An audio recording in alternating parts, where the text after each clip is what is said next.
Daniel Harper always moved quietly through the empty halls, his cart squeaking softly behind him. Most people never noticed Daniel. If they did, it was only to nod politely or hand him a mop when someone spilled coffee. Daniel felt like part of the building, always present but never seen. 12 years had passed this way.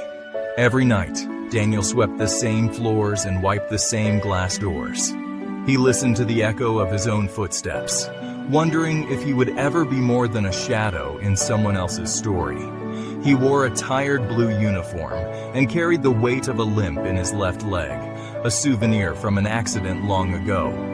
But tonight, the silence was different. There was tension in the air, thick and heavy. Daniel's heart pounded as he scrubbed a stubborn stain, wishing that, just once, someone would see more than a broom in his hand. As he finished his shift, a sudden voice called his name. It was the first time he had heard it spoken with urgency, not routine. Daniel's hands shook. Something was wrong. He could feel it in his bones. The next morning, Daniel was called into the manager's office. The walls seemed to press in on him, as if they too suspected something. He sat in a stiff chair while three faces looked at him with cold eyes. "There's money missing, Daniel," the manager said. Her voice was sharp, almost cutting. "A lot of money. From the safe. You were here. You have the keys. What do you have to say?" Daniel's mouth went dry. He shook his head, words stuck in his throat. People started whispering in the halls. They looked at Daniel differently now, no longer ignoring him, but watching him with suspicion. He heard his name spoken in harsh tones, sentences ending in question marks and doubt. He became the center of attention, but in the worst possible way. His friends, if he had any, did not come to his defense. Daniel felt smaller each time someone avoided his eyes. He remembered every time he had helped, every extra hour he had stayed, and wondered if it had ever mattered at all. He wanted to shout the truth. Instead, he sat in silence, feeling the weight of 12 unseen years pressed against his chest. The investigation moved quickly. Security footage showed someone in a janitor's uniform entering the safe room late at night. The person's face was covered, but the uniform was unmistakable. Worse still, the time matched Daniel's shift. The managers looked at him with even more suspicion. Daniel tried to explain. He told them he never went near the safe room. He said his access card had stopped working weeks ago, but no one listened. The evidence was too strong. "It's all here," said the head of security, pointing at the screen. "It's you, Daniel. Who else could it be?" He felt trapped. Every piece of evidence pointed at him. His fingerprints were on the door handle. Of course, he cleaned it every day. Someone had used his key card. Daniel's head spun with fear and disbelief. How could he prove something he didn't do? Rumors spread faster than the truth. Co-workers avoided Daniel. He became invisible again, but this time they looked away out of fear, not indifference. Daniel walked through the halls, his shoulders heavy with the burden of suspicion. He could see his life unraveling, thread by thread with each new accusation. The case moved to court. Daniel stood before a judge, feeling small and out of place. He wore his best shirt, but it could not hide the worry in his eyes. The courtroom was full, but Daniel felt completely alone.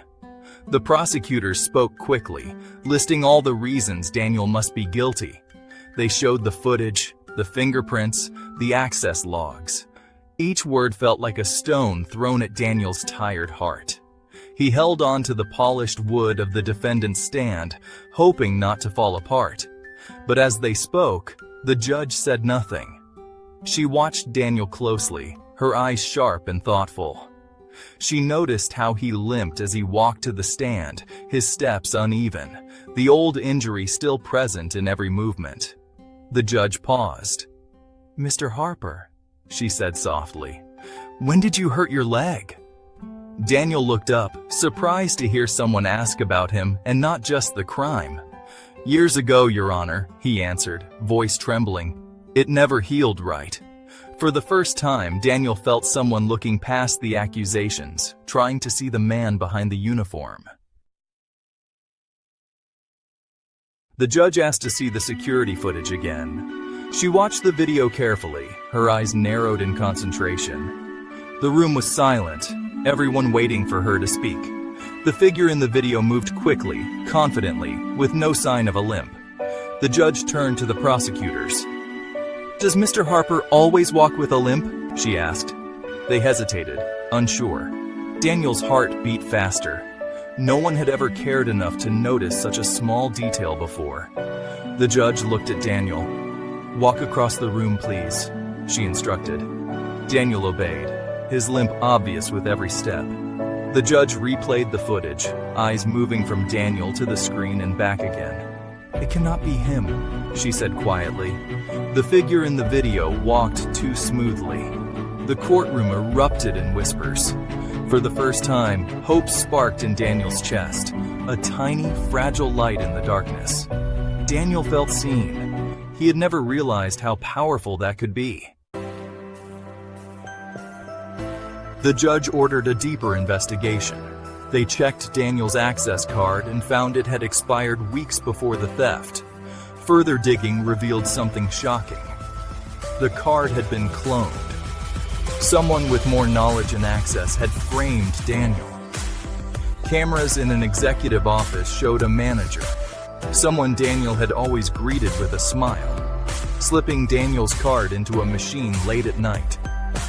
The pieces fell into place. The real thief was a trusted company executive, not the quiet janitor. When the truth came out, people looked at Daniel differently. They realized how quickly they had judged him. The true criminal was led away in handcuffs, head down and silent. Daniel's name was cleared, but the scars of suspicion lingered. For the first time in 12 years, Daniel walked through the halls and people saw him, not as a suspect, not as invisible, but as a person who mattered. Daniel allowed himself to breathe, to smile, to hope again. After the trial, Daniel returned to work. People greeted him warmly now. Some apologized for not believing in him. Others simply nodded, their eyes filled with regret and understanding. Daniel forgave them all. He knew how easy it was to overlook someone who moved quietly through the world. He worked the same floors, but everything felt different. People asked about his day, they shared stories and laughter. Daniel learned that being seen could heal wounds deeper than any limp. One morning, the judge herself visited the building. She shook Daniel's hand and thanked him for his honesty. Daniel's eyes filled with tears. For the first time, he felt proud to be seen, for who he really was. In the end, Daniel's story was more than just about justice. It was a reminder for everyone. Never overlook the quiet ones. Sometimes, the people you see the least are the ones you need the most. What's something people don't know about stories? They never truly end. There's always a new adventure waiting for you. Just pick your next tale and I'll meet you there. Subscribe to the Story Circle and let me know which story I should tell next in the comments.